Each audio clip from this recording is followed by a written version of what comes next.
State bank of India rural self employment training institute సహకారంతో సాయిబాబా దేవాలయం ఆధ్వర్యంలో గ్రామీణ మహిళలకు ఉపాధి అవకాశాల కల్పన కోసం గత వారం రోజులుగా జూట్ బ్యాగుల తయారీ హస్తకళలపై ఉచిత శిక్షణ అందిస్తోంది.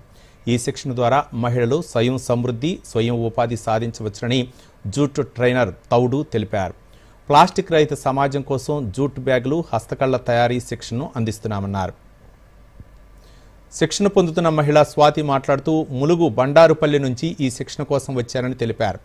గతంలో జూట్ గురించి తెలియకపోయినా ఇప్పుడు జూట్ బ్యాగులు, హస్తకళల తయారీ నేర్చుకున్నానని చెప్పారు. దీంతో స్వయం ఉపాధి పొందే అవకాశం ఉందన్నారు.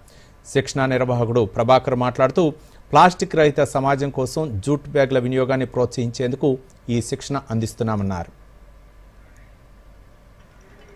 నేను 91 నుంచి నేషనల్ జూట్ బోర్డులో 18 సంవత్సరాలు 20 సంవత్సరాలు చేస్తున్నాను.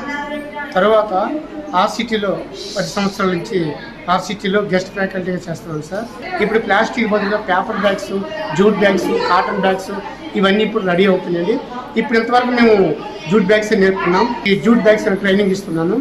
దీనివల్ల ఏంటంటే మళ్ళీ ఆ హస్తకళలు అనేది వినియోగం అవ్వకుండా మళ్ళీ పునర్జన్మ వచ్చినట్లుగా మళ్ళీ హస్తకళలు ప్లస్ జూట్ బ్యాగ్స్ రెండు యూనిట్ స్టార్ట్ చేసి నిరుద్యోగ సమస్యలు ఉన్నటువంటి వాళ్ళందరూ ఒక ఉపాధిగా అంటే ఒక వ్యాపారవేత్తలుగా ఎదగాలని నేను కోరుకుంటున్నాను సార్. జూట్ బ్యాగ్స్ గురించి శిక్షణ ఇస్తున్నానని తెలిసి రావడం జరిగింది.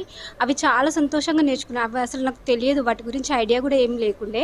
ఇక్కడ రాగానే నాకు ఒక్కసారి చెప్పగానే అర్థమైపోయింది, మంచిగా నేర్చుకోవడం జరిగింది. అండ్ లంచ్ బ్యాగ్స్, తాంబూలం bags, water bottles and pen pouches, ఇంకా హస్తకళల గురించి తెలుసుకోవడం కూడా జరిగింది. ఇవి అసలు ఇంకా నాకు అసలు వీటి గురించి అయితే ఐడియానే లేదు. ఇవి కనుమరుగైపోయినాయి ఇప్పుడు ఈ రోజుల్లో. జనపనారతో చేసినవి, సుతిల దారాలతో చేసినవి అన్నమాట.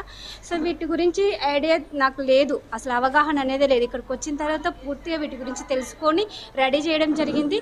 మొత్తం అంటే థ్రెడ్స్ కౌంటింగ్ ద్వారానే ఈ యొక్క విగ్రహం అనేది రెడీ అయింది, వినాయకుడి విగ్రహం.